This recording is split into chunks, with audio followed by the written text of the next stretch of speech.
seats. Started.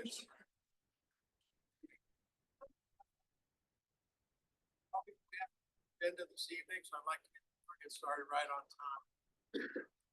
So, welcome to the May 13th Council Civic Association's membership meeting.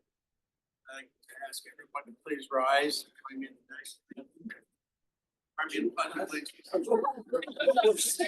JJ, sing it tonight. I want to see if everyone was awake and caught that. Allegiance to the flag of the United States of America, to the republic, one nation, under God, indivisible, with liberty and justice for all. Hopefully, everyone had the opportunity to sign in. Is there anyone that did not sign in? Raise your hand. Okay, Mary. Yeah, there's also one in the back. Yeah, I'll get it. Go, Mary. We have a couple new members here this evening or new to the meeting. So I'd like anyone this is your first time to the meeting, please stand up, introduce yourself, and tell them what neighborhood you are. Hey everybody, my name is Benjamin Palmer. I'm currently staying in Lauderhill Point, but the closest area I know of that is Dillard. I don't know exactly what area I'm in, so hopefully I can learn that today. Welcome.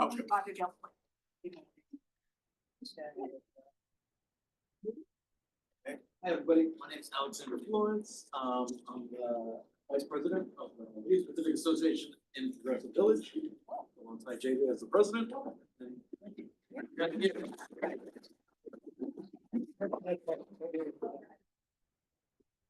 Mary, you come up here. And I would like to ask all the current and the passport. No.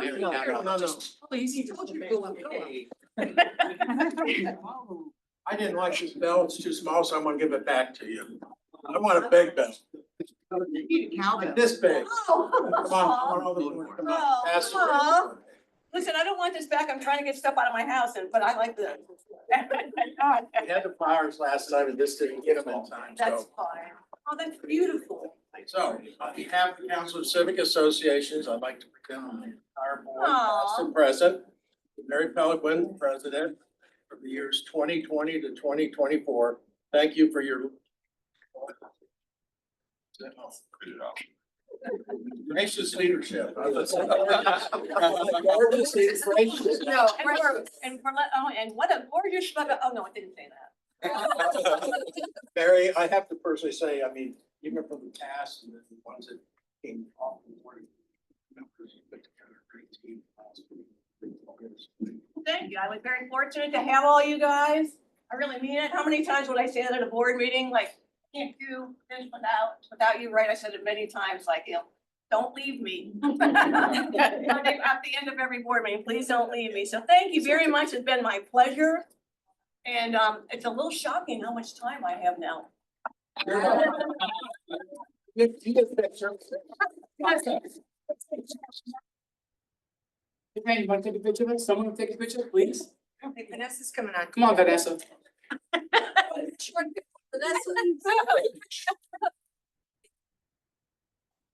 to the camera. I'm gonna look a bit. Mary, hold the vase, please. Okay. Thank you. Wait, let me get the words.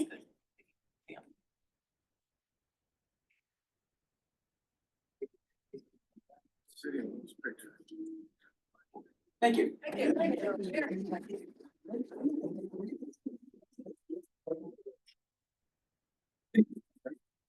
What a pressure to get the photo.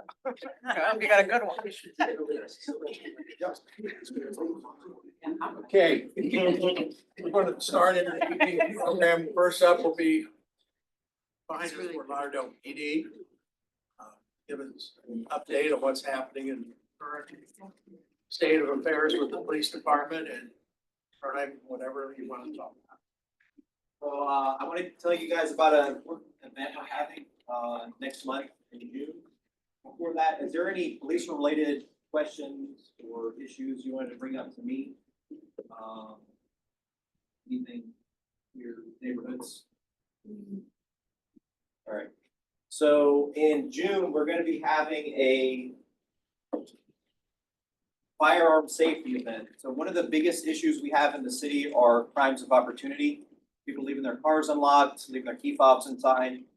But part of that maybe doesn't get recognized as often is firearms being stolen from vehicles. And what happens is a lot of times it's kids going around breaking into cars and getting a hold of these firearms. They end up on the street. They're used in violent crimes. They're used in suicides. They're used in accidental deaths of children who get a hold of them. Basically, just people who shouldn't have firearms in general get a hold of them. So as part of our efforts to try and help reduce violent crime, we're putting like an awareness event together. We're gonna have Stop the Bleed training. We're gonna have free gun locks. We're gonna have Apex Shooting is gonna have their gun safe vendor here with discounted gun safes and different products, gun safety products. It's gonna be June 7th, which is a Saturday, 11 a.m. to 3 p.m. They're also gonna have some food there, and it should be a fun time. So we're hoping to get as many people as possible out. If you yourself don't own firearms, if you have family members that do, or friends that do, or if you're planning on getting a firearm in the future, this is definitely something important to learn about, because it helps keep it on the street, not in the wrong hand. So, What's the location? it's gonna be an Apex Shooting Center, which is 53rd and Powerline. Just north of Commercial on Powerline. District 1, everybody. You shooting. And I know. You guys should get all of these in your email. Thank you. It's also, it's on Instagram, it's already posted on Instagram, and it's gonna go out in constant contact. Put on constant contact. We would ask each neighborhood association, I think you have a seat up here, don't you? We did. Need a chair? Are there any questions about the event? Come up here, Christian, sit up here. If you would, post it on your website or your social media accounts, please. And I just wanna, on behalf of all the neighborhoods, commend the police department for the fine job they did for past weekend. We had the Air Sea Show going on, you had the Formula One event, you had the World Championship diving competition down there. There was some challenges with traffic, but overall, I'm hearing positive things as far as the safety of the event and everything. So again, kudos to the fine job you're always doing, Dennis. This is National Police Week. And thank you for everything you do every day. Oh,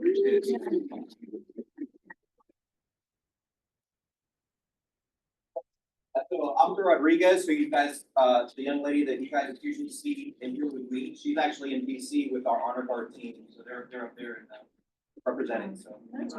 Awesome.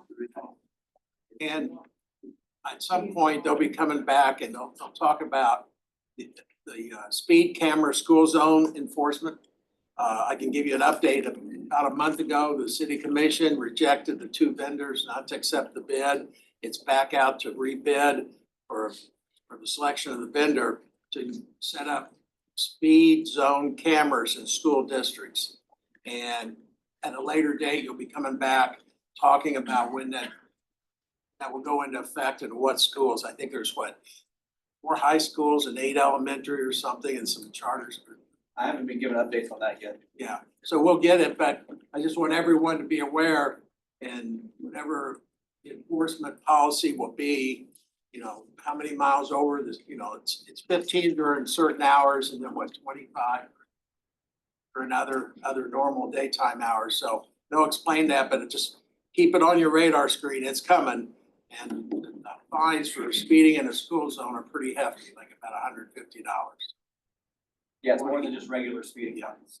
So we want to get the word out to the community so that they're not caught off guard when that's done. So, okay. Any questions? Thanks, guys. Thank you. Thank you.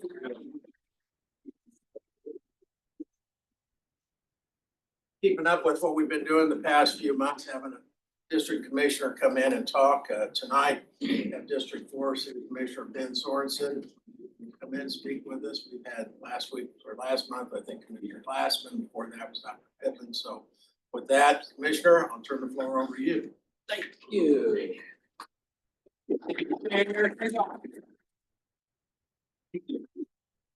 Thanks, it's great being with you. Thank you all for what you do. One of the things I love about Fort Lauderdale is just our neighborhood leadership. As you all, you deal with a lot and you do it out of your desire to serve, and it helps make our city better. So I just thank you all for what you're doing, and anything I can do to support you all, please let me know. Especially want to say hi to Mr. Florence, also known as Mr. Flo, a teacher at VSY where our daughter goes to school. So amazing art teacher at VSY. So thank you to all our teachers, especially Mr. Flo, who's super cool and is a DJ as well. So all kinds of talents you now got. So wanted to talk about maybe a couple topics and then turn it over to you all for questions on what you'd like to talk about. What I wanted to start with is today Sabrina's the Chief of Staff for District 4, myself, Anthony Fajardo, and others went to the South Florida Water Management District headquarters. So I just want to talk a little bit about that because I was educated to learn a bunch today. And so I wanted to try to pass on that education to you all and share what we learned. And so what I asked, so what we're bringing with me today is a couple maps that I'm going to describe to you and kind of talk through and help you maybe understand. So what I'm going to ask is if you'd share like one for every 2 people, maybe if that's possible. Thank you, Sabrina. I'm going to take one of these. If you share one with every 2 people or so, that would be fantastic. So does anyone know what South Florida Water Management District, what they do? What is this entity? Yeah. Dennis. Yeah.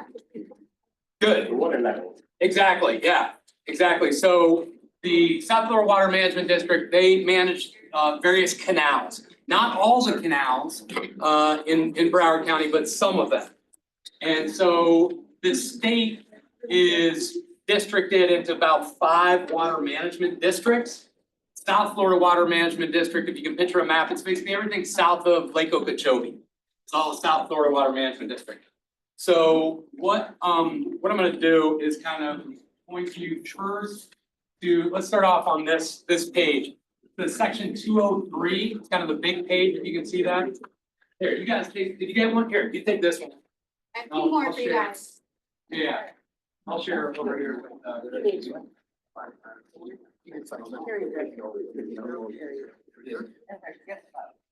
So section 203, that's this big page.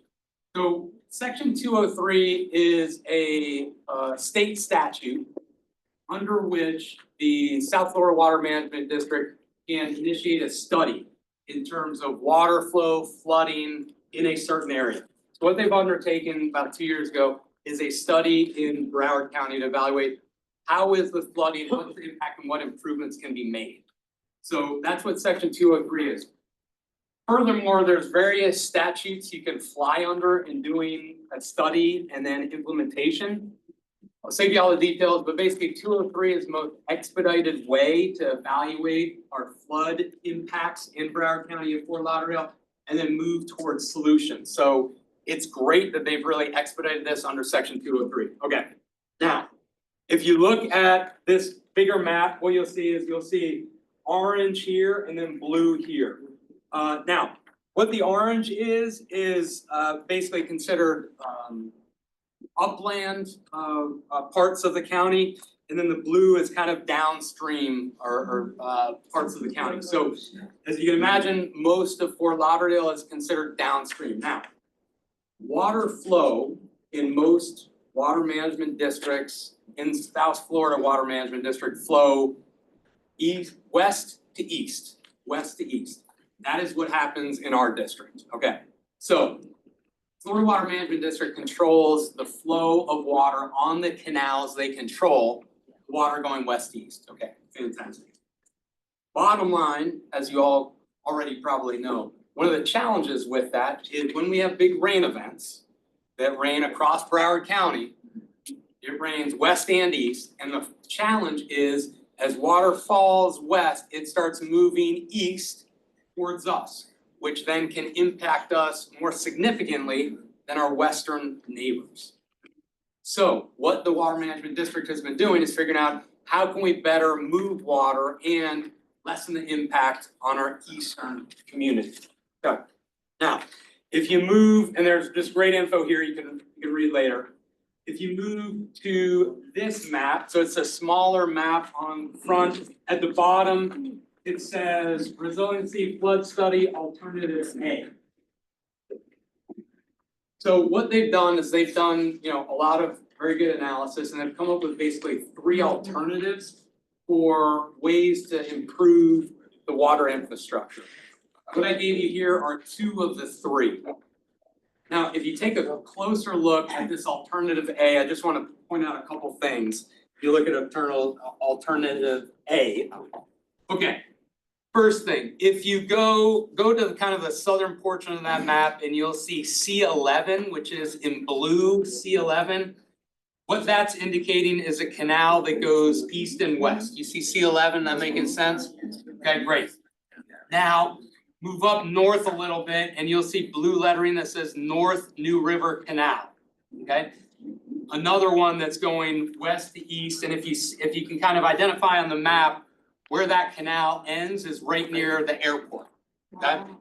Now, just to give you a better understanding of how this map and the key work, if you see the North New River Canal and you go east, you'll see in red lettering G54. Okay, so what those are basically kind of water control sites. So the squares and the circles are water control sites. So what you see, you go to the key on G54, and what you'll see is alternative A is suggesting hardening of existing structure or the site of G54. So what the concern I raised today to the district and we talked through is we want to ensure that one, as water falls west of us and ultimately moves east, that we're not further inundated in the midst of bad flooding happening.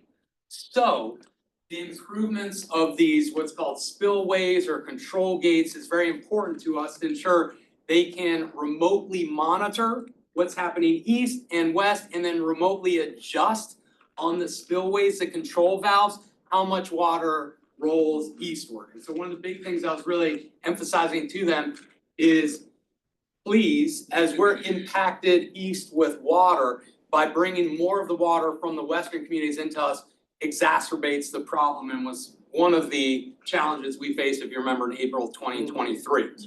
So we, I think, collectively want the South Florida Water Management District to harden each of these. So G54, then if you go north where you see C12 and then you'll see S33, that's flowing into the North Fork of the New River, S33.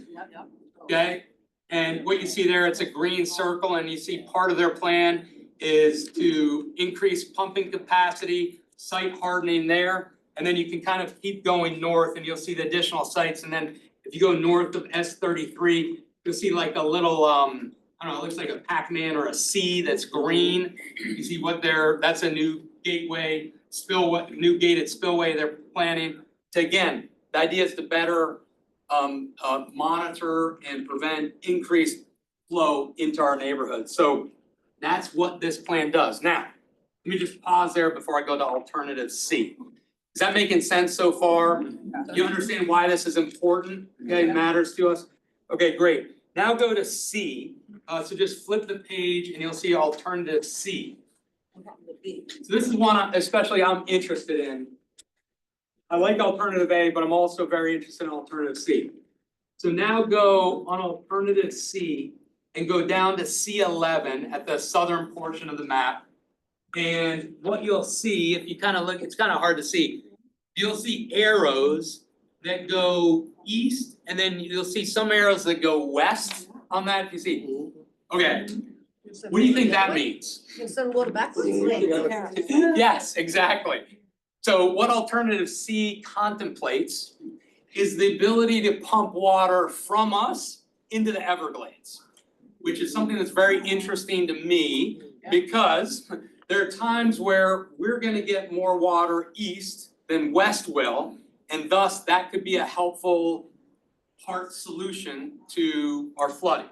Not cure all, but a helpful possibility. Then if you go up to the North New River Canal, it only has arrows going eastbound on the North New River, but this contemplates a western pumping flow as well. So that's another interesting possibility for us as we look at ways to harden. So what the Water Management District is doing, and again, what you see on these, so C11, North New River Canal, C13, C14, these are the canals where the Water Management District has volume control.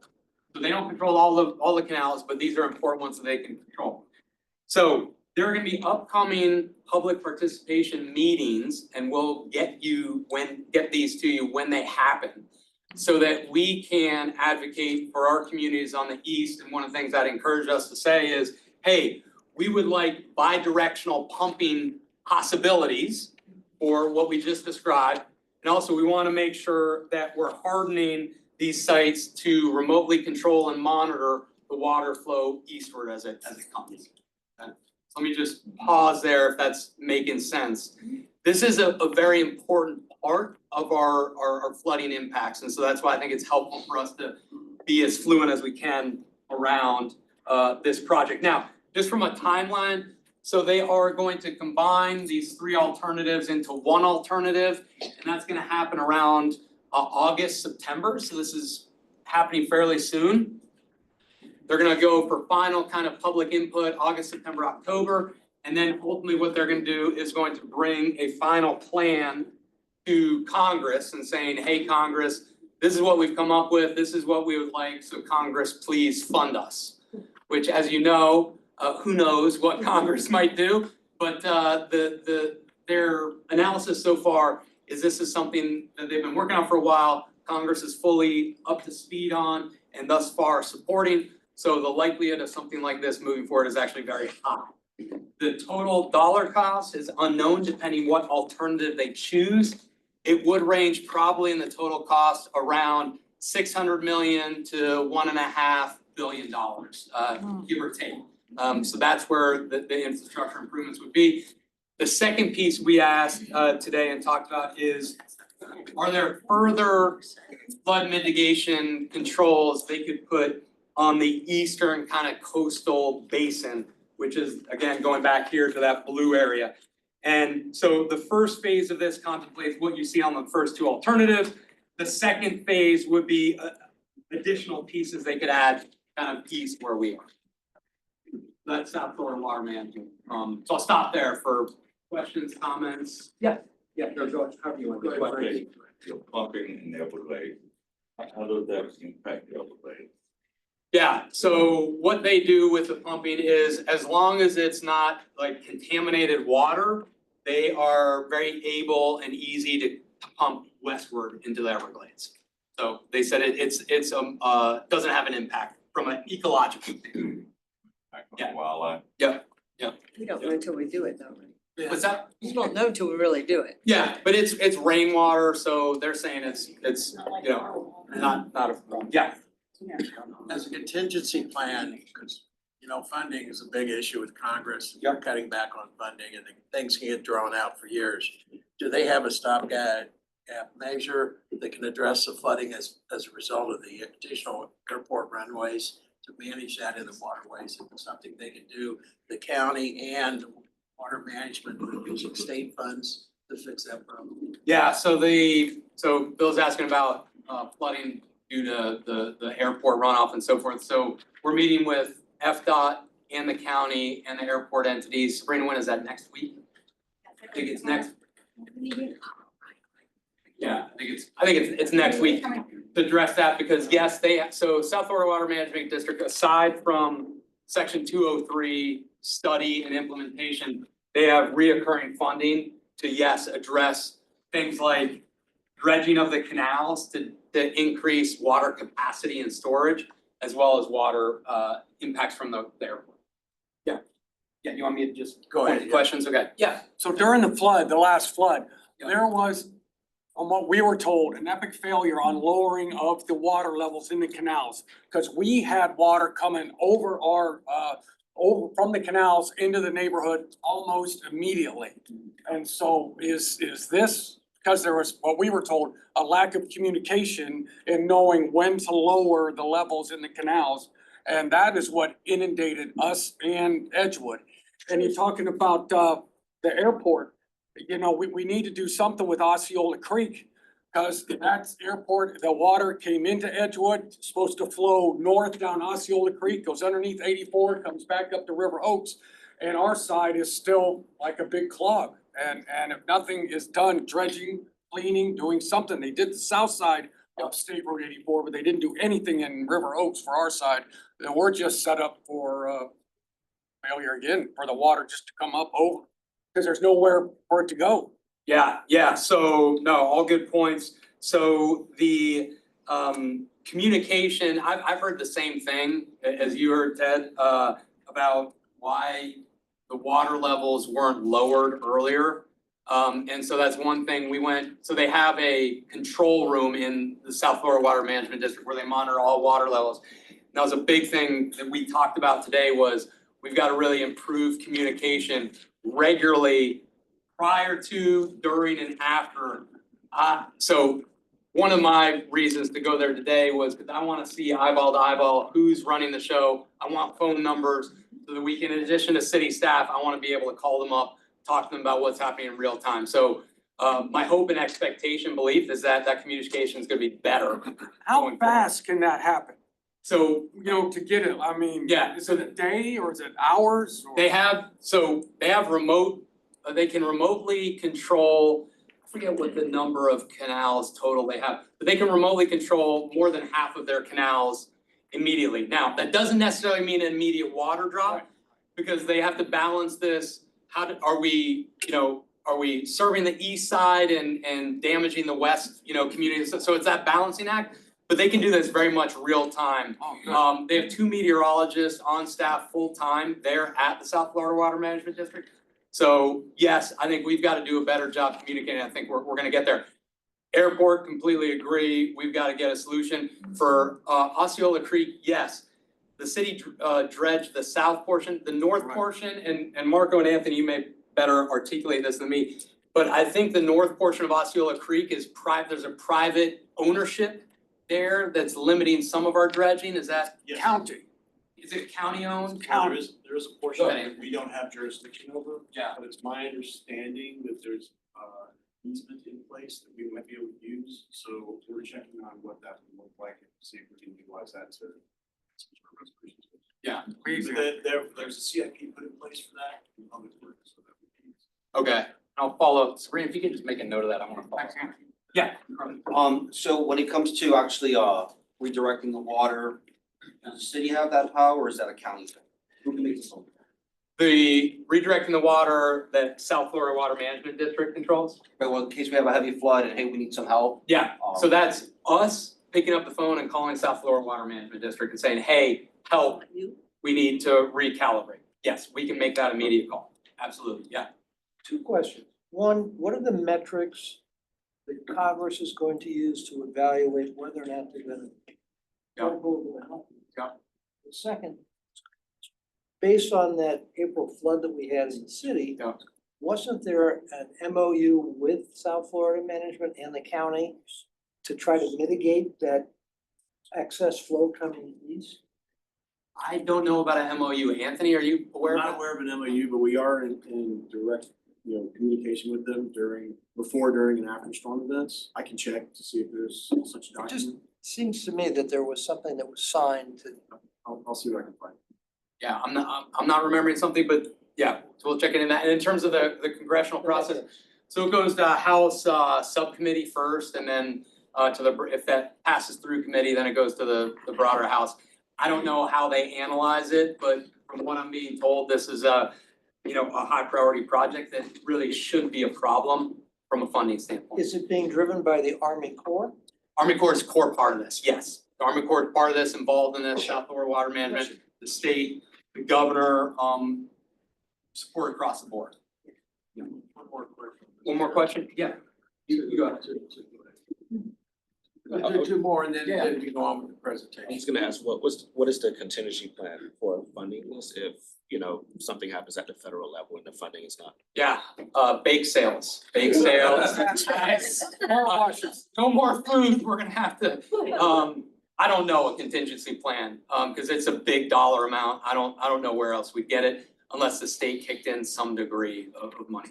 Is it possible for there to be some type of maybe referendum on the county level that? Oh, to get county funding for it? We'll have hit the millage rate. 10 mills is the highest we can go, and we're almost there, so the county can't go any Yeah, further. okay. Yeah, I think it's limited. Federal's the answer. Jim, go ahead. And I hate to cut because he still has more to talk about. Okay, just one comment. Yeah. I noticed on alternative C. Yep. In the area of C. 13. Yep. There's a green dot on C that wasn't there on the other. Yep. So there's an improvement on three. That's important that my neighborhood. Yep. Which is District 5. The terrace, which is District 2, and Fountain. So this isn't just about District 3, it's about other areas. Correct. Absolutely. And that's another reason why I think, you know, alternative C it's a more robust infrastructure. Yeah, agreed. Okay, one more, and then that's it. I want to ask, Ben, is there anything the county can do for the airport to help this? Because John Barranco, you probably know him, he's been on the planning and zoning board for years. He told us that the problem with the rain bomb was the flooding at the airport. Right. And my neighborhood is just to the north, really just between the 17th Street Causeway and Road 84. And it seems to me if the airport's gonna flood every time we have like one of these heavy storms, it's gonna come my way, and I don't want it around my house again. Right, Flooding like it did last time. Yeah. You know, I have water everywhere. Yeah, I don't blame you. The engineers that I've talked to, just independent engineers, told me they think 30 to 40% of the flooding in Edgewood neighborhood was due to the airport. The engineers have shared that with me. That ultimately went to River Oaks. So I think it's a major challenge. The airport's aware of it and they're starting to improve their infrastructure, but I want to kind of button that up and better understand exactly what they're doing and hold them accountable for it, because I think we're gonna need to do that. Yeah. Okay, great. Go to another topic? Keep going. Okay, cool. Thank you. One other topic, and then I'll maybe open it up for whatever you want me to talk about. Homelessness, want to touch on homelessness. So, look, the bottom line answer to homelessness, in my view, is having long-term affordable workforce housing with wraparound case management support for these folks. Okay, so how do we do that? So I've been working with multiple stakeholders on identifying hotels, apartments across the city that developers that are interested in could renovate them, turn them into short-term supportive housing, partnering with a supportive service agency like United Way, Hope SFR, and so forth, and providing wraparound case management support. So we got several properties that some of these developers, real estate folks are looking at buying and rehabbing. Many of these service providers are very interested in supporting them. I was just out meeting with Mount Olive Baptist Church. They have some properties that they're also interested in that model. So some good opportunities there.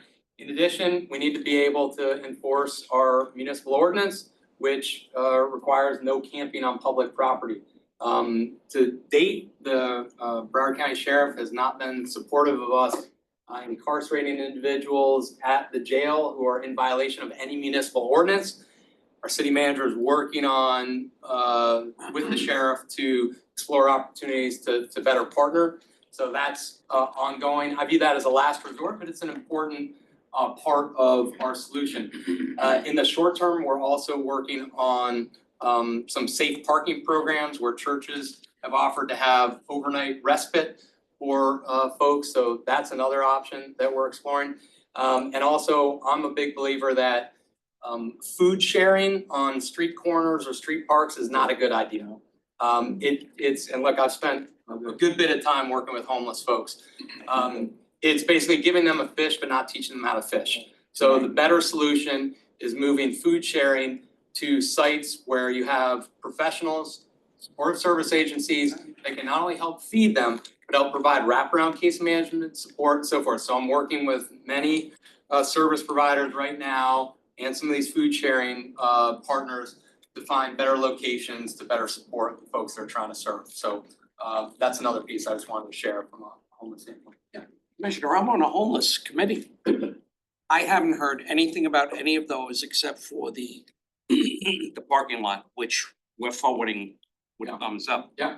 How come we haven't heard about any of that at the homeless committee? Come by and hang out with y'all. And yes, actually, only one commissioner in the past 4 months has come to a meeting. Why is that?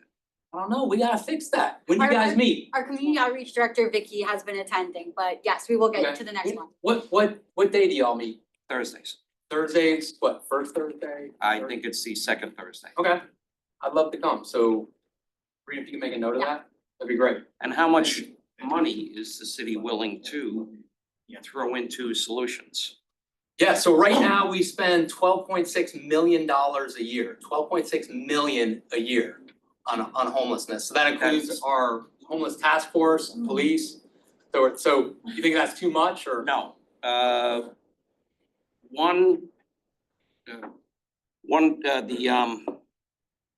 Chris, oh shoot, his name just went out of my head. Cooper, Yeah, his salary came out of there. So did 2 staffers.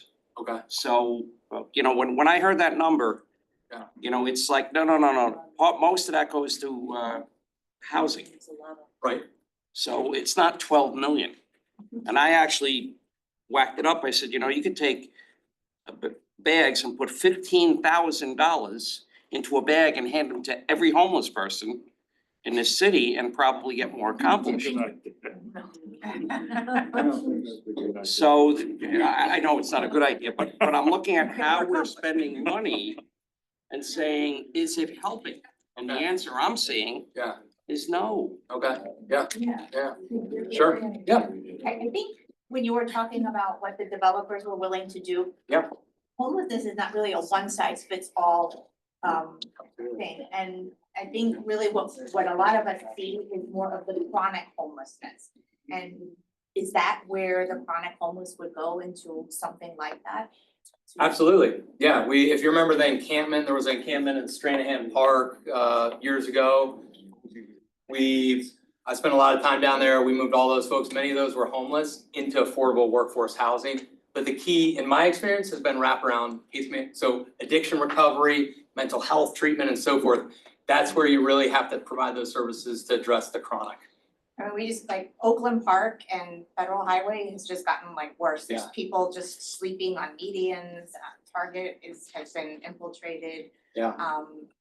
But a lot of those people just don't want help. Exactly. And that's the chronic issue. Yeah. No matter what you throw at it, it's not going away. And I think that's right. I think there's a percentage that's just, we're not gonna be able to do much with. So it's, can we get the 80%? You know, And find the ones that we really can help. I completely agree with you. Exactly. Marilyn? All of these things are great. I'm a big fan of the safe parking. Safe parking, yep. Always have been. Yeah. But I think you're absolutely right when you say that keep spending money and we still have a problem. And I think the problem is more with the chronic homeless. Yeah. Okay, and Ted, you were right, you were right the other night. Yeah. At some point, we have to start to face the fact that somebody has to get arrested and put away and dealt with. It's the law. And it's, to tell you the God's honest truth, it's the last resort that Sure. I feel. But have we ever thought about, and I think the sheriff is being absolutely intransigent about this. We've been talking to him and pleading with him. Ridiculous. Have we ever talked about suing him for not enforcing municipal ordinances? Not that I'm aware of, but I'm Think completely about open to that. Fantastic. Absolutely. It removes everyone else for things. Yeah. Why isn't he getting? That's a good question. She appointed him. The governor did appoint him, but yeah, look, I'm completely open to it. At some point, we're gonna have to bite the bullet. Elijah, John, Briefly, well, I have a question more on the county side of it. I definitely want to say as somebody who has experience going through homelessness, I do feel just very strange by hearing comments about arresting homelessness. I think for the people in the criminal justice system, it's just a cruel thing to do, even if, you know, if they have a mental health issue or if they're going through something. I mean, I come from a background where I experienced childhood chronic homelessness, and my mom experienced that. So I don't think the answer is to throw people in prison. And we're spending nothing on this. My question is, what is the county doing to help? Because the county just, they have all of these programs that they are actually spending hundreds of millions of dollars on over the course of 5 years with no funding. So it's like easy to go at the city about it, but what is the county doing to actually help the city? What resources are they giving to solve the Yeah, issue? so the county, a lot of the federal funding goes through the county and the county then disperses it.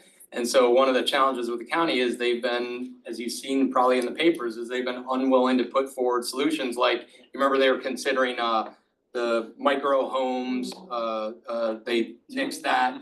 They have property, the county has property where we could build more shelter space, more short-term affordable housing. They're not open to that. The stockade has long been a discussion point, massive acreage, not willing to use that. So what the county is, their main focus right now is they're providing kind of support for developers to build affordable workforce housing.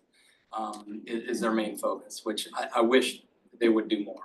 And the housing they're building is not really affordable. No, not affordable. Like $4,000. I don't want to get into that debate. John, Does the city rely solely on the Fix It app for citizens to report homeless issues? Because it seems to me that there are city staff workers that are out much earlier than I get up and could be reporting it too. And I'm just, do they do that, or is it just citizens? Because it seems to me that there can be more eyes other than just the citizens. Yeah, that's a good point. The expectation is that city staff will report as well. So that's the part of the expectation is their, code is going around doing other things or public works. Yeah. okay. Yeah. Down, I saw a hand and they'll come back up to Michael and then. Sure, thank you so much. I just wanted to, again, thank you for your work and your vision. I think we can all get behind supportive housing and wraparound services, but I do want to echo the point that the amount of money that we have spent, and I've seen some of the reports, like, it's probably like, I think it was like 30 or 40 people that have been served through some programs in an entire year for the amount of money, like the millions that are spent. And then other programs were also taking credit for that 30 or 40. So it's two different programs funded at millions, and they're all claiming the same, constituency of people being served. And so I do think we can get a bigger bang for our buck. And I'd love to hear from your perspective, what the city is doing to the other point around affordable housing. As we're talking about developers, they can opt out of affordable housing by just paying $10,000 per unit. That's a small, that's a drop in the bucket for them to then get market value. And again, we're going back to the chronic, housing and homelessness is an affordability issue. It's not necessarily a mental health issue. Only about 40% of people nationally who are homeless have a mental health issue. So again, we cannot incarcerate our way through because we will just pay in other ways without actually getting to the problem. And so just would love to hear what the city is thinking about more affordable options. Sure. So we serve hundreds of homeless every year. So in 2000, last time I commissioned 2019 maybe, chief of police, myself, bunch of others came up with this idea of let's not put homeless people into the traditional judicial system. Right, so let's create a separate tailored judicial system for them so we can address the underlying needs and issues and concerns. So we formed the first in the state of Florida, community court, which is focused just on homelessness. So when you get cited with a notice to appear, you don't go to the regular court system, you go to the community court, which is right next to City Hall. It's amazing. And Mark, you would probably know numbers, but over 200 a year, or how many folks are we? Probably get about 150 individuals walk in every week. That's right. Yeah, that's right. So huge numbers in terms of we've created this amazing separate system to Elijah's point, away from the traditional incarceration to serve these folks. That's 150 a week, and part of that funding goes to have Judge Barner, who's an amazing county judge, there serving them and helping get them in the right direction. So that's one component in terms of kind of how we're addressing the needs. Yeah. Michael. Yeah. Well, appreciate, thank you very much for the statistics and everything else. for those who don't know, I've been working very closely with the homeless for the last 14 years. I used to sit on the Broward Outreach Committee. Unity is strength, and we have all the movers and shakers in this room. Help the city of Fort Lauderdale. Put the pressure on the county commissioners, your commissioners. Tell them it's about time. Step up. I've toured the facility personally with the whole Broward Outreach Committee. We used to meet at the Stockade. There's 750 beds there and it's turnkey. They can actually turn that into a wonderful facility. The county has deaf ears. The city of Fort Lauderdale is being dumped on because all the people, where's the locking station? Downtown Broward, downtown Fort Lauderdale. Where do they get out? Downtown Fort Lauderdale. Do they go back to Margate? Do they go back to Coral Springs? Do they go back to Weston? No, they stay here. It's the county commissioners that need the pressure to be put on. And I'm telling you, all the civic leaders that are in this room, help. Unity is strength. Pick up a phone. It's time. It's time to make noise. I'm telling you something. You need to help these county and city commissioners here. They can't do this by themselves. If they hear from we the people, the civics, they'll say, hey, wait a minute, we need to do something. And I'm telling you something. That's all I gotta say. Thank you very much, Commissioner. Just a comment and a quick question. First of all, the Fix It For All app does work. I've used it many times, not just to report, but also if there's a light out or something wrong, so take advantage of it. Some that might fall deaf ears. You do get a response and they do follow up with you, so that's a very positive thing. And then the other thing, with 12 million for the budget last year, and going into this year, has the homeless problem increased or decreased? Yeah, I mean, Anthony and Marco, you're probably, but I mean, it's increased from the last couple of years significantly. Broward County hasn't released the pit count numbers yet, this year, so I don't have an official answer for you. Should be coming any day now.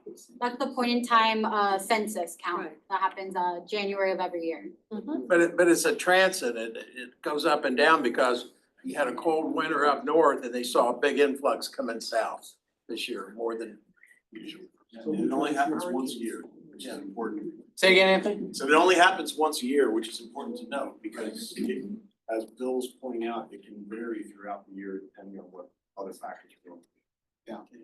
All right, well, I'll stop there. Happy to take questions, Bill, or talk about whatever else you want me to talk about. And I hear what you're saying on the budget, you think 12.6 million is not a lot, but when you think about, and you have to understand the budget. Yes, we have $1 billion annual budget in this city, but only 450 million of that is the operating general fund. And out of that is where the 12.6 million, but 61% of that 450 million is dedicated to salary, benefits, pensions, contracts. So there's not, after that 61%, there's only about 39% to fund the rest of the city's operations. But you can't get into those dedicated funds to help pay homeless. Yeah, agreed. Oh, and just one other point on that. So I have an informal, just kind of group of us that are service providers working on the homeless issue. If any of you are interested in joining that or being part of that, let me know. And then lastly, waterway quality. So this is another, just I have an informal group, we're working on waterway quality. So we're gonna be planting mangroves at George English Park in partnership with Vice Mayor Herbst. That's exciting, the end of this month. We're also gonna be planting in Coontahatchee, which is kind of south in District 4. We're partnering with NSU and our Residents for Resilience, Susie Bailey. We've got microbiologists on the team, so we're taking some very aggressive approaches to our waterway management and quality through mangroves, source tracing, increasing the number of testing sites that Miami Waterkeepers test our waterways in the city. I wanna see it doubled from 11 to like 22. It includes source tracing, which is when we're finding E. coli and other contaminants, what is it coming from? Is it human? Is it canine? Is it bird? So pushing for that better awareness so that we can then increase kind of prevention. And then also increasing our fines in terms of maximizing fines that we can levy on violators. Marco is our chief waterway. Is he talking to you all? Oh, yeah, he's talking to you later. Just introduce him and he can. So Marco Aguilera is our chief waterway officer, newly appointed. So he'll give you a whole lot more. Yeah. We're down here in just a couple of minutes, and your vision and your new position. Yeah, so like he said, I mean, I wanted to mention the mangrove planting that's going on at George English. It's gonna be Sunday, May 31st, 8 AM, if anyone's interested. Public is welcome to attend. We will be planting between 50 and 80 mangroves to fill in the gaps in the existing mangroves that are already there. We have several projects in the pipeline besides the mangroves, including installing vertical oyster gardens in the new river to help create the base of a oyster reef that we would like to create in the future. So first step, try to get the oysters spat to collect onto the oyster ropes and then be able to transfer those to whatever location we're gonna actually create the oyster reef at. Like he said, increasing Miami waterkeeper testing sites. I've been going through all of the results, trying to figure out how I can get some of these locations that consistently fail to possibly pass. Have a couple different investigative methods that I'm working my way through right now to try and figure out a way. Again, working with Susie Bailey, trying to eliminate some phosphorus that's in our waterways. Obviously, phosphorus is something that exacerbates algae blooms in our waterway. June 1st is the beginning of our prohibited application period when it comes to fertilizer. So I'm gonna be sending someone from the CFLCA a newsletter that you can possibly blast out to other civic associations, letting them know that fertilizer is prohibited between June 1st and the end of October. I'm gonna be doing a couple different public outreach events at some Home Depot or Lowe's with places they sell fertilizer. Just educating the public on how, even if you are nowhere near the waterway, whatever you put in your yard and ends up in your road does end up in our waterways at some point. One thing that he did mention that I do wanna bring up, part of that source tracing, a lot of the fecal coliform that we are seeing in our waterways is canine. That is simply from people not picking up after their dog.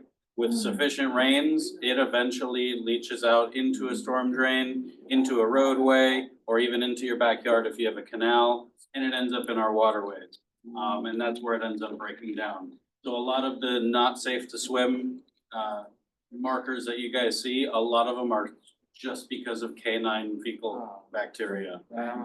So we really need to push when you see a neighbor, mention, pick up after your dogs. Lots of other projects. I wish I had business cards, but I don't have them yet. They are ordered.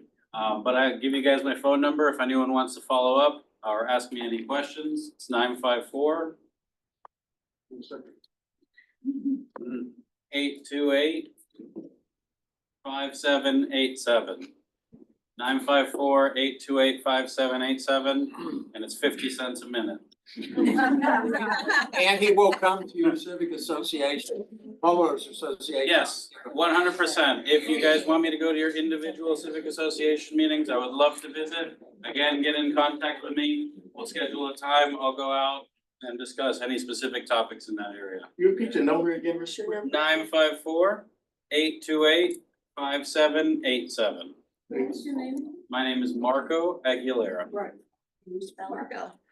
Yes. On behalf of George English Park, we thank you for finding our dock that somebody let loose, and all the resources that you pulled. I don't think it really cost very much money to bring that giant concrete dock back. I really appreciate it because we worked for years to get those new ramps. I mean, we didn't actually physically do it, but we're asking and asking and asking, and we all really appreciate that you found that and got it back to where it belongs. So Thank you. And that floating dock actually is going to be relocated. It's going to be used in the new river as a replacement to a floating dock that was there. Okay, you didn't really need to tell me that, but that's. We'll have you come to the Coral Ridge meeting, you can tell people. So if you see it disappear again, it's Okay. it's on purpose. I'll just be quiet about that. Thank you. Yeah. For people who let the dogs poop all over the place. It is against city code, yeah. You cannot Can I allow take a picture and send it to you? fix it FTL. And wasn't that like your third day or something like that? Did that happen? Yes, I was out there in a suit trying to chase down the dock and ended up finding it behind Bayview Cadillac. All the mechanics are out there hanging out on the dock. It's interesting to find out that some other counties have some water quality ordinances that he's going to be trying to work with the commission on. And we'll come back to this association asking for our support. And I think you're going to be pleasantly pleased when you hear what some of those ordinances are that some of the proactive counties have been. And I think he's going to bring a fresh new approach to addressing our water quality. Yeah, there's gonna be hopefully increased requirements as far as pumping out. And then also at the same time, working with the Clean Vessel Act to hopefully receive some grant funding to increase the number of public pump outs. If we're gonna require the pump out to be used, we need to have available pump outs for everyone to use. So trying to do both at the same time right now so that there's not a super strict enforcement with a lack of ability to comply. So just trying to balance those right now. Okay, thank you. Any, okay, and then Your May 31st mangrove planting, I got some folks in my neighborhood that have children and other folks that want to do volunteer stuff. I haven't seen any flyers or any info on that. Will we be getting that, or does George have it? They just posted it today. Oh, okay. It's on social media as of today. And it mentions if you need to come dressed for a month, getting in the water. So we're not in the need of volunteers. We do have volunteers. Anyone is welcome to come and observe. I got it. But we do have volunteers that have already signed up and are trained on how to actually install the mangroves. okay. Thank you, Ben. Okay, does someone have a question or not? Okay. You have a question? Something I was gonna say just with the pump out, think about mobile pump outs, cause there's a lot of boats there. That's the idea. That's the ones that are causing the problem. That's the idea right now. Okay. Oh, one other, can I share one other, something I've been working on with the city attorney's office is for the first time ever, we don't have this, but a sound ordinance limiting sound of boats, vessels. There's no way to enforce loud boats cranking the radios, all this kind of stuff, so we're working on developing that. So I just was thinking of that as Marco was talking about his work. If you can get that, you're a much better person than the ordinance. Sound committee, because we tried to get the city attorney engaged in that, and they would Really want to engage that, we're getting some traction. So, anyway. So, well, thank you. Thank you, yeah, thank you.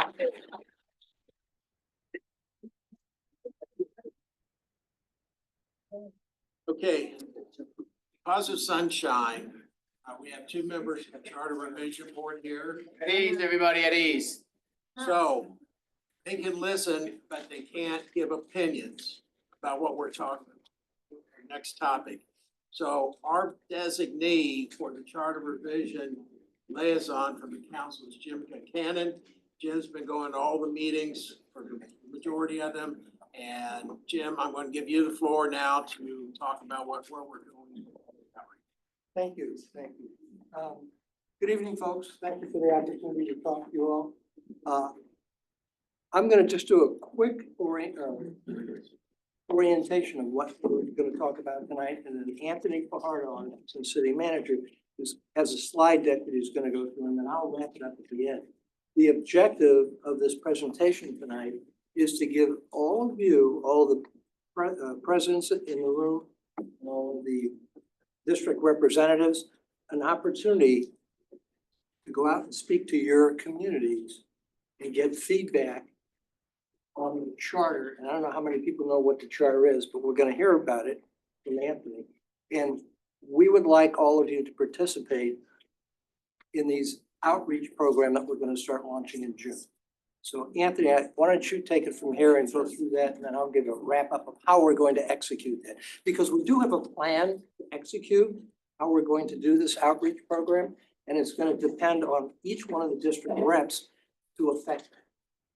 So Anthony? Yes, thank you. As Jim said, and thanks for the introduction. My name is Anthony Fajardo. I'm Assistant City Manager with the City of Fort Lauderdale. One of the things I do, amongst the other things that I do, is I assist the Charter Review Board on moving items forward through that process. So what we decided to do, what I was directed to do, ask you to come here tonight and kind of just talk to you about overall broadly what the charter is, and try to see if I can get more input from people, because when you talk about the charter, it's a very complicated document. We'll get into it a little bit in a second. And it can be very dry. It can be very dry. And it's kind of a long, dark document to unravel and understand. The Charter Review Board has been doing a lot of work. They would like more input from the public. So this is kind of the first step of that, just kind of put it in your thought process and hopefully get you thinking about how you can participate in the process moving forward. So, what in the world is a city charter? So some of you probably know what a city charter is. Some of you might not, but I got a little question and answer for you. So I got multiple choice. So A, is it a legal document that serves as a constitution for the city outlining the organization, powers, functions, and essential procedures? Is it B, a document that can only be changed through a referendum?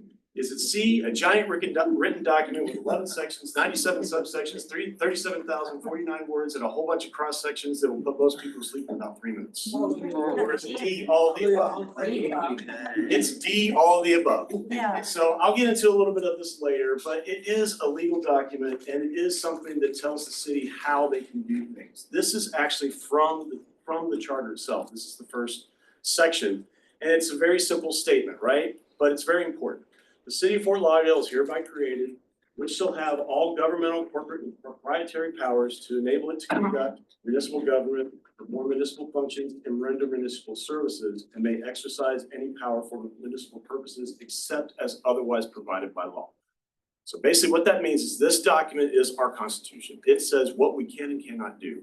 If there's something that changes in state legislation or federal legislation that then conflicts with the document, it's got to be cleaned up. If there are things that happen over time, maybe sentiments change about how the city is functioning and certain things that they're doing, there's an opportunity during this process to make those changes as well. So the Charter Revision Board, I just want to give you a little bit of background on who they are. They are a 5-member appointed board. They're appointed by the mayor and the 4 city commissioners. They each serve 1-year terms and they can be reappointed 6 times. After that, they're term limited out. So basically, they are the primary group that will advise the city commission on what changes they recommend for the charter. However, they are looking for additional input. And like I said, that's part of the process that we're in now, trying to get everyone to help us out with that. So this is regarding the Charter Revision Board. There is hereby created an advisory board to the City Commission known as the Charter Revision Board, whose members shall serve for a term of 1 year from the date of their appointment without compensation, and this is the most important part, for the purpose of advising the City Commission on the propriety of the existing charter, and further to make suggestions and recommendations to perfect the charter so as to establish a better government of and for the city. So it's very important. This is for you, right? This is for all of us that live here, all of us that work here. The charter is a very important document. I can't emphasize that enough.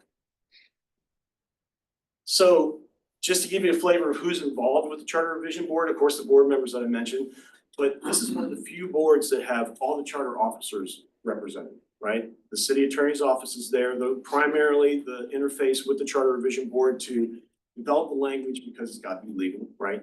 It's got to meet the requirements of the state. The city clerk's office is there. I'm there representing the city manager's office, and the city auditor is also there. And usually that's it in the entire room, because we don't really get anyone visiting us a lot, right? I mean, Jim comes, but that's pretty much it.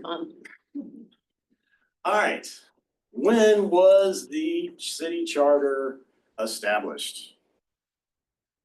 Does anyone think it was January 16th, 1919, March 27th, 1911, November 26th, 1971, or none of the above? B. C. B, it was C? It's B. It's B. So when the charter was adopted, that's when the city became a city. And that's our anniversary date. Your birthday too. Well, I'm gonna get into that for a second. Does anyone know what January 16th, 1919 is? That was when the 18th Amendment was ratified. That was prohibition. Wow, wow. So less than a decade later, they took the party away from us from our new city. And then November 26th, 1971 is my birthday. 197 shopping days till then, so you know.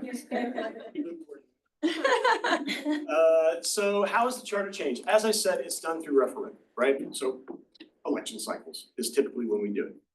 So you have the primary and then you have the midterm elections, right? So it's on a 2-year cycle. We can do special elections. It's very expensive. It's in the hundreds and hundreds of thousands of dollars. So we generally shy away from that. The direction we've been given is to do it on the regular election cycle. So we're trying to gear up for the next one. And because of the timing of everything that happens to put this thing on the ballot, you have to do it quickly because it comes up on you fast and you have to get everything solidified and it has to be written in a certain way and can only have a certain number of words, and sometimes these things can be complicated, and so we need to do this as quickly as we can to make sure this process continues moving forward. So, how is the charter really changed? Does anyone know what I'm gonna say next? By you. You're the people that vote, right? You and the people you interact with. I would encourage you all to go back to your homeowners associations.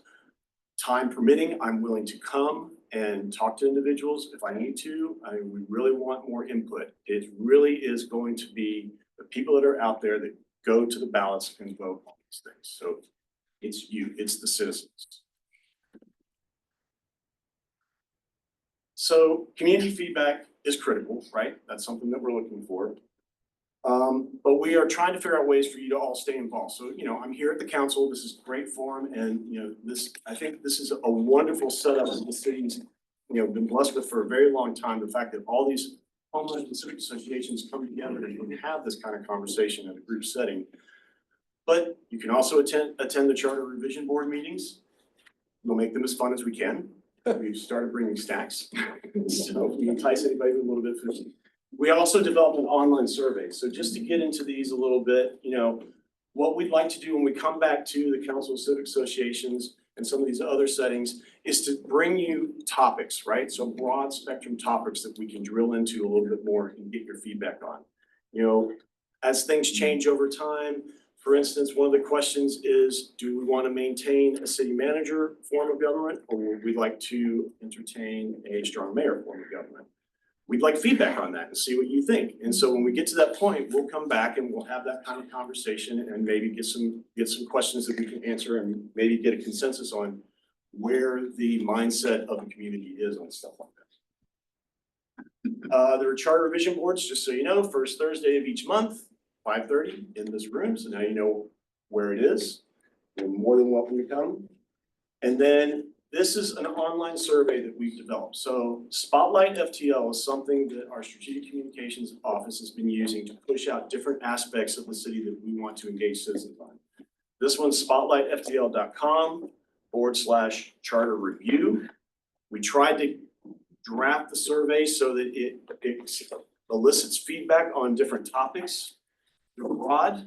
What I would try to suggest to people is try to stay away from wordsmithing and those types of things when you're thinking about this stuff. It's really more about do you want this or do you want that? And then our charter review board will then figure out what that language should be. And then of course, once that language is drafted, it'll be available for everybody to take a look at and then you can provide additional feedback at that point. These are some additional outreach efforts that our Strategic Communications Office as well as our Structural Innovation Office have put together. Now, some of these will require funding, so we may not be able to do all of them, but our intent is to try and do as many, if not all of them, that we can. I mentioned Spotlight FTL. We'd also like to develop postcards. We'd also like to put flyers in city buildings and other high traffic areas. We'll push information out on our city website. We want to do a social media campaign, media outreach, engage community stakeholders. We want to partner with other organizations such as Riverwalk Chamber of Commerce, an email distribution list, put it in the newsletters of the commissioners and the mayor, and then on your water bill, I don't know if many of you know this, but if you flip your water bill over, sometimes there's messages on the back, and there's information that we try to convey out through this.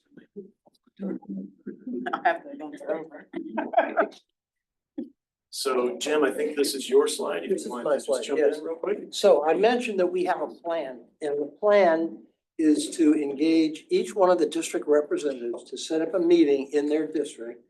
And there may be one live meeting and there may be one virtual meeting, a Zoom meeting. We haven't decided that structure yet. That'll be forthcoming. So Why is this important and who participates? All of your neighbors. We want you to engage all of your neighbors to participate in this one-on-one, multi-people meeting in each of the districts. Why we want to educate you, as Anthony just described, on what the charter is, why it's so important. Anthony mentioned that there's a time element. The time element is based on the next election in 2016. So we will have an opportunity to make changes. And are you going to talk about the structure of, how this works to get things changed? Yeah, I think I have a slide in there, but if I not, I'll throw. Well, I'll throw it in right now real quick. So the Charter Revision Board comes up with suggestions, recommendations that they provide to the commission. The commission votes to either accept them or not accept them. Once they've drilled that down to a reasonable number of changes to the charter, that is then put on a referendum during the next election. And that's where you folks come in. Remember that slide? Who does this affect? Who makes the changes? You do. That's when that comes into play, because then, and you've all seen it, when there's an election, you see a whole bunch of different candidates, and then at the very back end of it, there's referendums. And you read the referendum and you go, what in the world did that say? So the goal is to make those changes that are voted on by the public, to make that as clear and simple and digestible as possible. So that's the process. So we're gonna have these community meetings that our district reps are going, I keep wanting to say District 1, but our district reps who are all aware of this process now, they're gonna set up these meetings. We haven't decided exactly where, but they're probably gonna be centrally located in each district. And the objective, again, getting back to the timing and the sense of urgency, because the Charter Review Board has a lot to do in a very short period of time. We'd like to get this started early June, the meeting. Okay, before we go any further, for the 4 district reps, Karen, your District 1, Christian, your District 2, Frankie, your District 3, and Vanessa, your District 4. Okay. You'll be funneling and communicating with Jim and Anthony on setting this process up. For the neighborhood presidents, we would like to ask you to communicate with your district reps as they start facilitating that meeting. Is that correct, Jim? So I just want to reiterate that everyone has an clear understanding how this is going to work before we move any further. And we're gonna be engaging neighborhood support to coordinate the locations. Mr. President. As the president of Lake Ridge Civic Association, I will assist District 2 and get Art Serve, and we will pay the cost. Art Serve, the meeting place, yeah, we will pay the cost. I don't think we want to get it because you said in neighborhood support. Not yet, not yet. We can Yeah, talk about but- those details later, okay, but yeah. thank you for the offer. Right, but we will upload, live with you, we'll work with you on this. We also have Holiday It's very Park, critical. you got English Park, you got, What timeline do you wanna start having these meetings in? Early June. We need to get this off the I ground. say early June because we think it's gonna, look, we're halfway through May right now. It's gonna take a little time to secure the rooms, to get all of your constituents notified and get them engaged, get them excited about it so that they show up. That's right. Because that's gonna be a task, I think, getting people to show up for a meeting is always a challenge. And this is dry stuff, as Anthony was saying. So that's really gonna be a challenge for you, I think, but I think you can do it. I know you can do it. Especially when you point out to them the importance of the charter as the Constitution. What happens in the charter ultimately filters down and happens in the street. okay, I don't want to, does the question pertain to what we're just germane to this slide? To this slide. Okay. Question, I know you said the Charter Revision Board meets, they make suggestions to the city commission, they choose to, choose them or not. Can, a regular citizen, petition to change the charter, or does it have to go through the Charter Revision? Has Board? to go to the church. Yeah, so it's in the ordinance that way. So that was that part that I read, that's the Charter Revision Board's duty.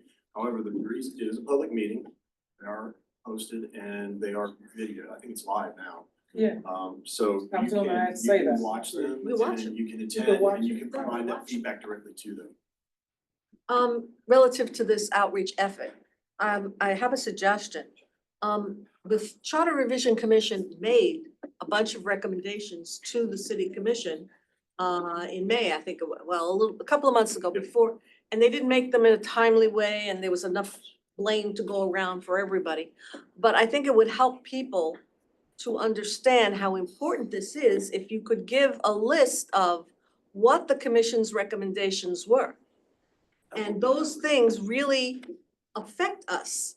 And, just a general discussion about the charter and a general discussion about what would you like to see does not focus the mind as much as, well, these were charter revision changes that were proposed and did not come to fruition. And that's at least a baseline, Well, I something we think can that- start with. That's part of the plan. There might be some examples.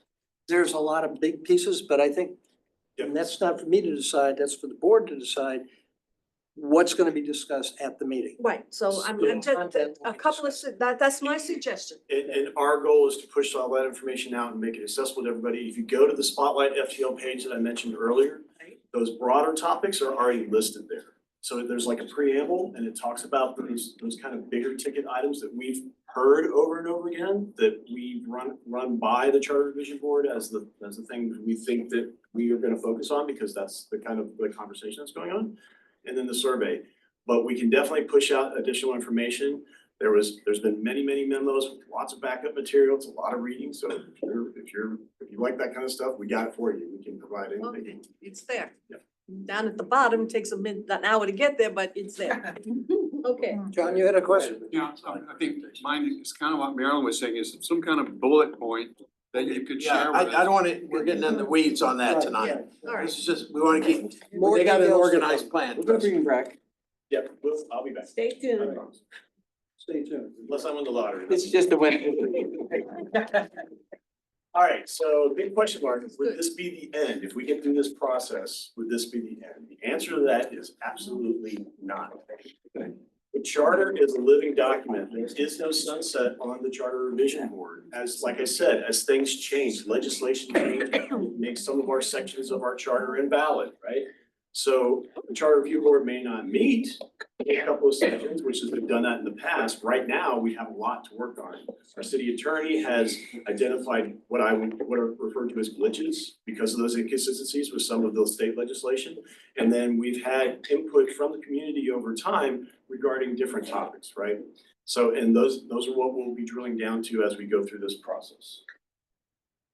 And just in case you'd like it, that is my email address.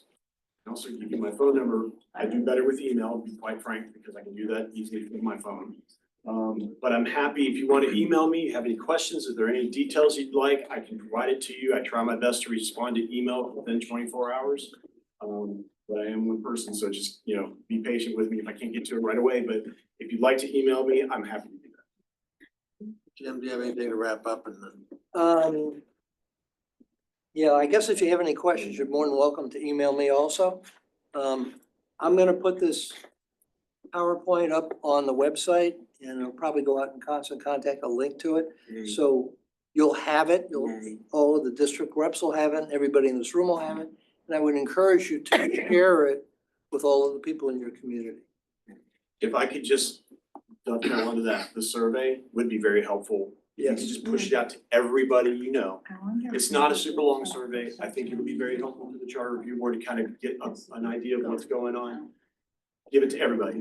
Give it to your kids, give it to your grandparents, or whoever. We want the feedback. But we do want feedback from residents. Yes, that's the It's key. really important that this is for residents, not somebody who lives in Palm Beach County or Tamarack or Coral Springs. So just to be clear. So, and one thing I talked to Jim about, Anthony, is that after you have the wrap up of the 4 districts, then we do a joint meeting, a published joint workshop of the Charter Revision Board and the Council of Civic Associations, so that we can all come together and hear all what 4 districts had to say.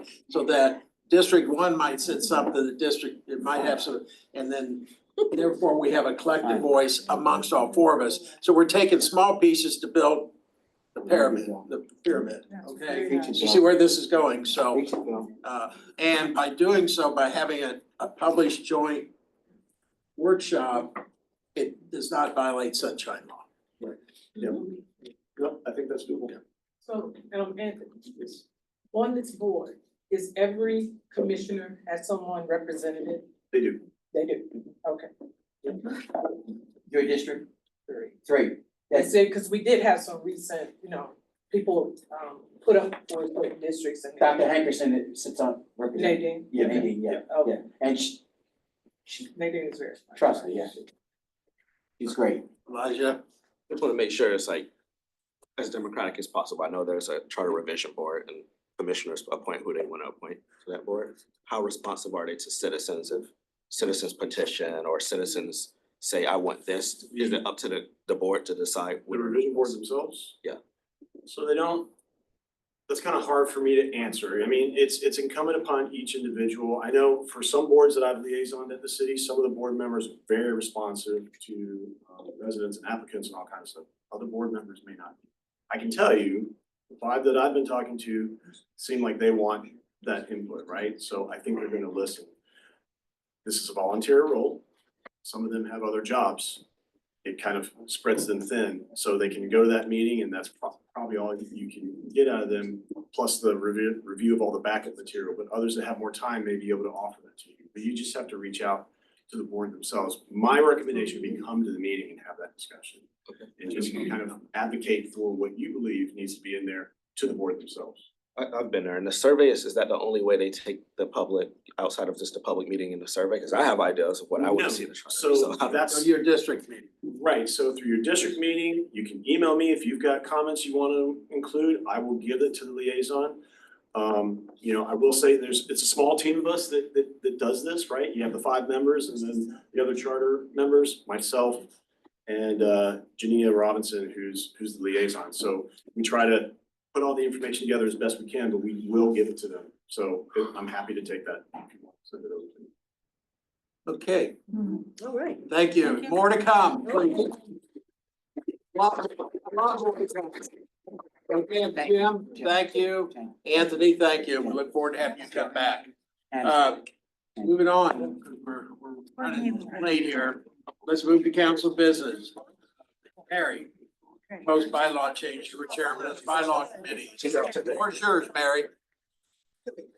Ring the bell? My heart couldn't hear that bell. All right, my name is Mary Peliquin. I guess I was sort of the chair of the bylaws committee. We met one Saturday morning for about an hour and a half. If you were here for the last council meeting, there were 2 areas that we were talking about changing in the bylaws. I have to read these changes to you twice. Once right now and once the next meeting. And I believe we can vote on them at the next meeting if there's, we come to a consensus. So one thing we talked about was a code of ethics. And we've seen that the city has come up with a code of ethics. There was some discussion about it in here at the last meeting, what should it be, et cetera. So when we got together, we looked at like the most strict of code of ethics. I don't know, pretty much where it really spelled out everything. And, I just started with that. And you had to sign it, date it, et cetera, et cetera. The committee felt like it was too much, first of all. A lot of people don't want to sign a document like that. It's not like it's a job you're being paid for. This is, we're all volunteers. We're all here in our own time. Nobody's being paid to be here. So kind of went the whole opposite way, and you can see right there, that is just an addition to the preamble, the very beginning of the bylaws. And while the council affirms an open, uninhibited, and robust debate on civic manners is essential to its mission, members are encouraged to conduct themselves with professionalism, courtesy, and respect in all manners related to council meetings, communications, and activities. We thought, that was simple enough and clear enough. So, any thoughts or questions on that? Who was the committee? might want to. Okay, the committee was myself, Carlos, Karen, Susie. Did we just discuss about? No, Marilyn and Carolyn. Okay, Marilyn, raise your hand. I knew it was Saturday morning, but. Okay, there you go. I've been on a lot of committees lately. I got it. Okay, so, yes, Ted. Why, I mean, who's gonna decide if something, you know, falls under that? And what was the reasoning that you felt you needed to add something like this to the bylaws? The reasoning was because, basically, it started with, presidents of civic associations making statements online about other presidents who were members of this Council of Fort Lauderdale Civic Association. Basically, that's where it started. Basically, it was me. I mean, might as well call it what it is. I'm not saying that you were the only one, okay? So I wouldn't say that. But that's why this started. And who's gonna decide if it's professional or unprofessional? The same people that just raised their hand? Everybody in their own minds. You know, we're not, So it's basically go ahead. pointless. So if I could add this, so add a big part, and a part of it is how to speak that. This is, in my opinion, that we're spoon feeding to it. We're telling you how you should act accordingly in meetings related to this. What you do outside of that, that's your own free will to do whatever you want. This is just proper behavior in council setting. That's all we're doing that. So it's no different than what we've been doing here every day and every other day. I've been coming here for years and years and I never seen anybody act unprofessional in a meeting before ever. To warrant something, if you're saying this Let's is not go just, down that path again. if you're saying this is just for in the meetings. We're just explaining what I don't remember this- any specific Okay, points that's- that would warrant this. So you don't think it's necessary?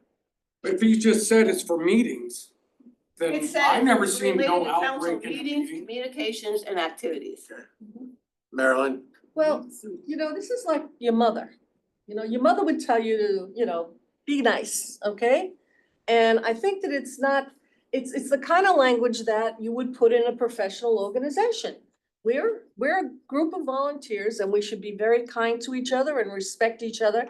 We don't always have to agree. As a matter of fact, vigorous, what do we call it? Uninhibited and robust debate is what we would like here. And but we would expect everybody to be kind and courteous.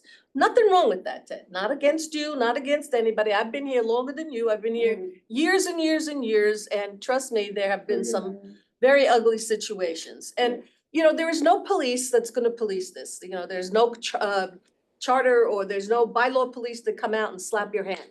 This is just a statement. I haven't. Because it's a statement of our commitment to having a Guideline. robust debate and being courteous and professional to each other. That's all. and we'll send that person to a coaching counseling session to Betty Shirley. So sitting down in the house and tell how it's really going. Okay. We have had, Okay, Hold on. Was there one, any other comments? ago, we've had well, it. before we get into any discussion, is there a motion from the floor to have this discussion for this bylaw change? So I'll move it. Okay, Michelle Di Maria, I'll move it. it's moved by Jim, seconded by Michelle Di Michelle. Maria. Okay, now we can have a discussion. There will be no vote, because this is only for a discussion to move it to second reading. That's correct. Per our bylaws. That's correct. Okay, Jim?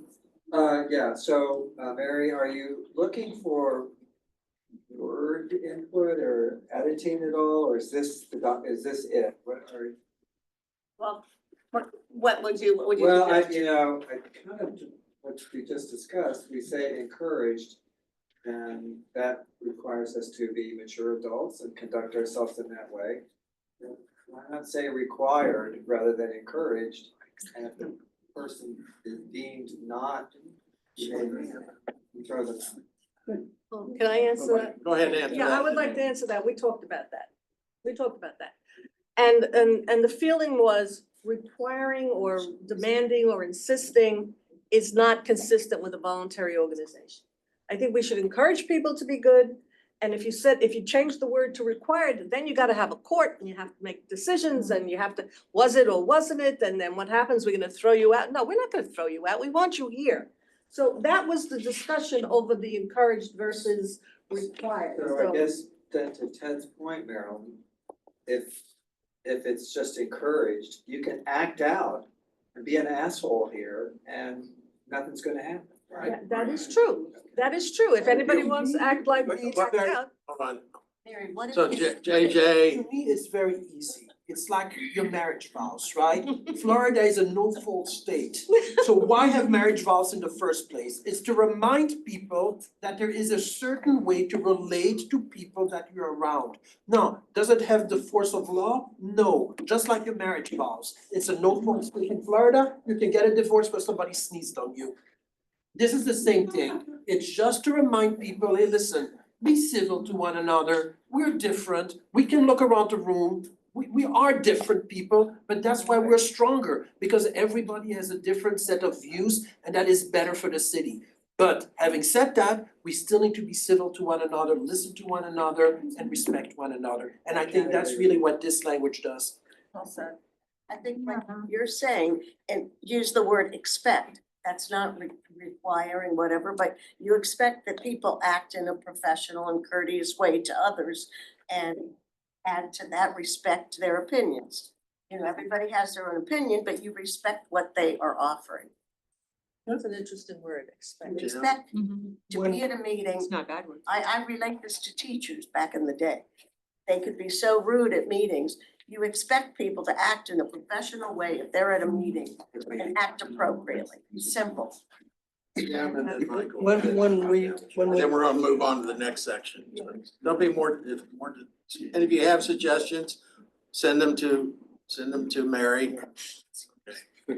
On that fateful Saturday morning when we put this together, we looked at, well, prior to, we looked at a bunch of different voluntary organizations, small and large, some national organizations, some regional voluntary organizations.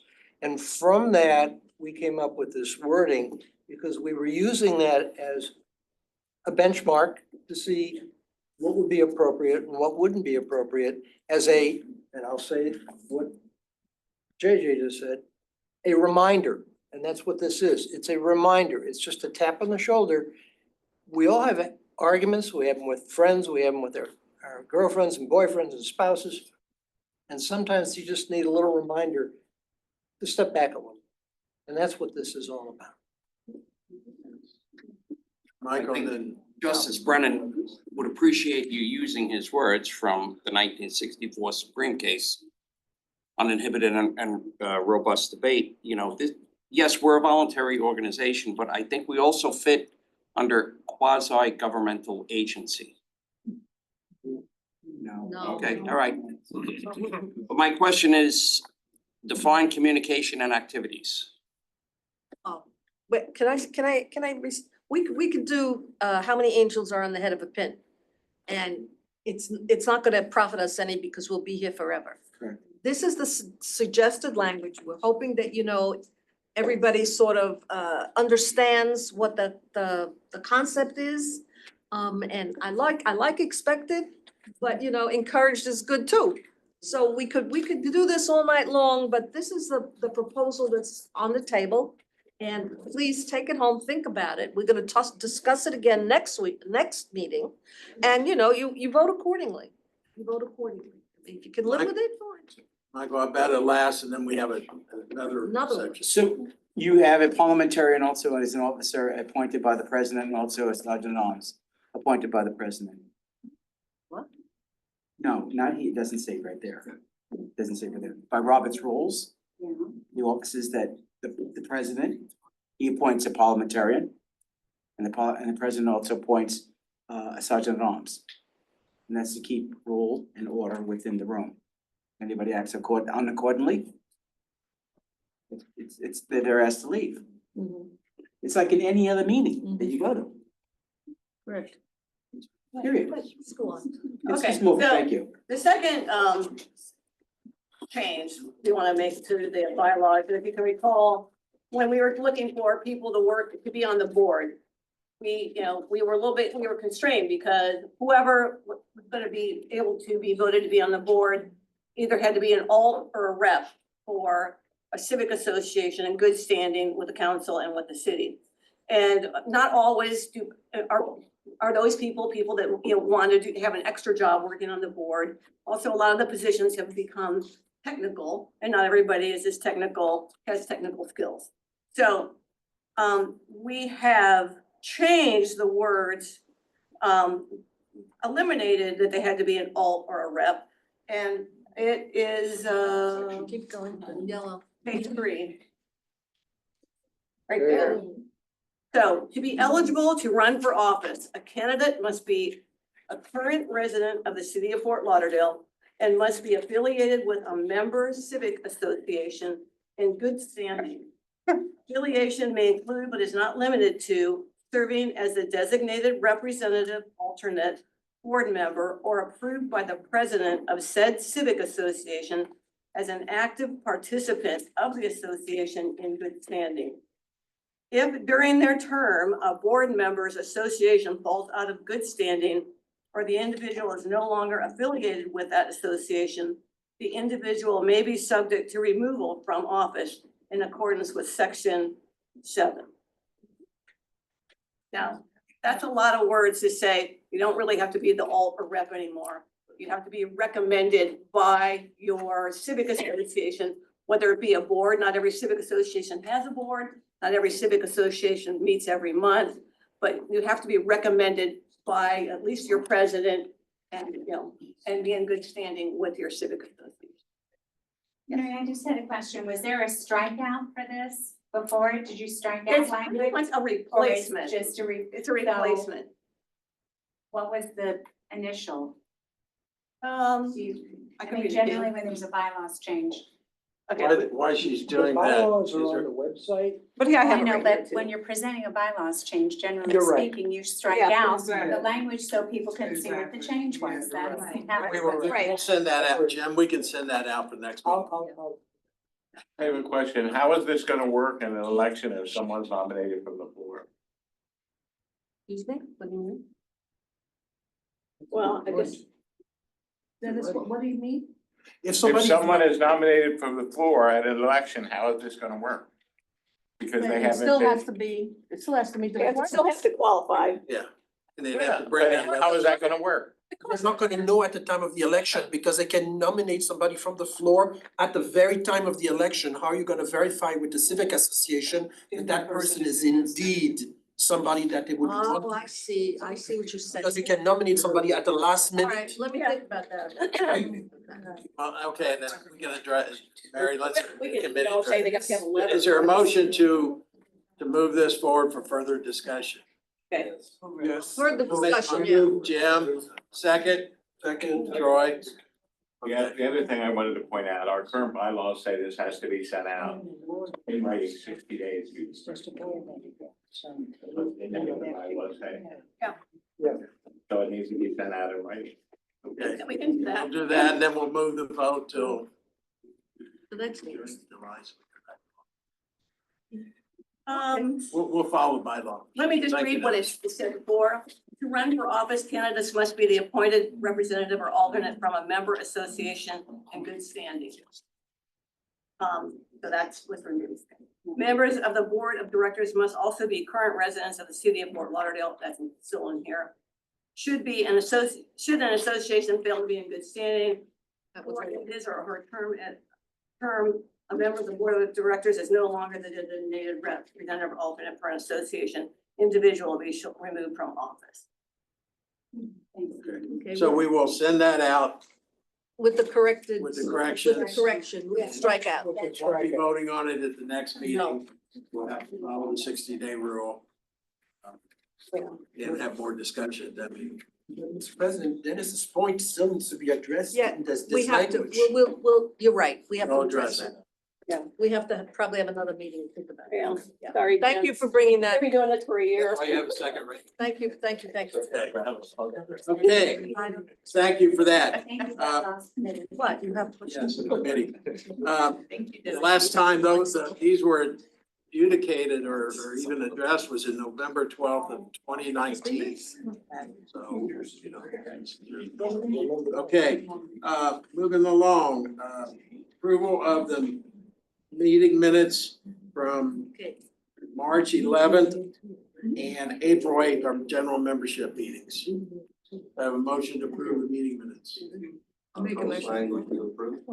Second. Second, by Karen. All in favor, say aye. Aye. Okay, no additions, corrections. Moving along. Let's see, treasurer's report. $5,635 in both checking and PayPal account. 5 new members since last meeting, 1 new sponsorship that have signed up. That's it. Okay, very good. Thank you for that. Then, anything under old business or good or welfare for the community? Okay, then I will close the meeting and say, glad we had this discussion because the next meeting I'm working on, to be determined, will be the social for the year. And it's a relatively short meeting and the social on June the 10th. So watch for the calendar day. We'll get that out very as quickly as possible. I'm trying to finalize the plans. And that works out actually better. Okay, we are adjourned. Thank you. Thank you. Thank you. Keep up. A little faster. Yeah, thank you.